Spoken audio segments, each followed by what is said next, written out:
does being a woman, you know, in all the fields that you've mentioned, sometimes go to your advantage or disadvantage, personally?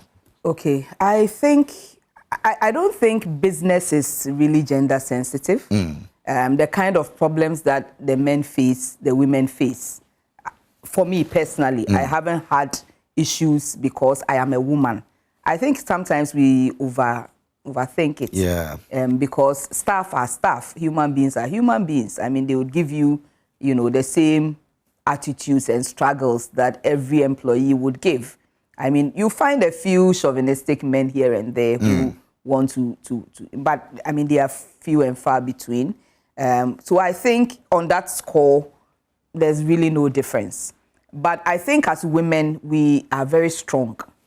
And I think it's an advantage. I have a partner who is a male in one of the businesses I am in. Okay. And, you know, sometimes it gets very difficult. And the strength of the woman comes to bear.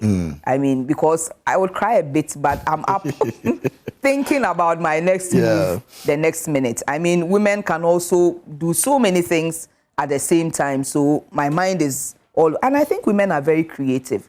I'm not being prejudiced, but well, we accept it. You know, we're fine. If you break it to the fine details, even the how you keep a home, making sure the meals are not one way. It's an act of creativity. We have to keep thinking and keep planning and making sure. So I think that is a strength for us in business.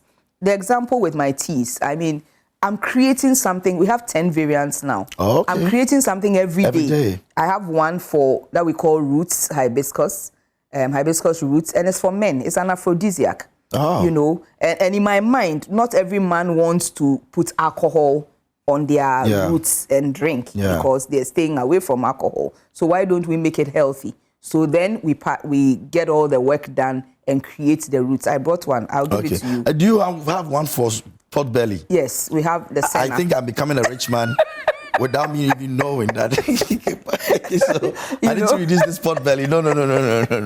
And so the creativity as a woman comes through.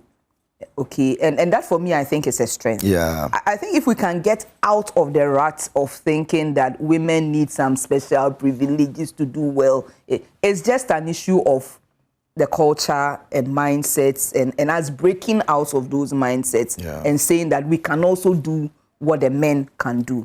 In the boardrooms, it's been a challenge because typically the woman is expected to keep the home and the decision as to who gets to work longer always favors the men because they will tell you in the Akan language that the chicken follow their mother around. They don't follow the father.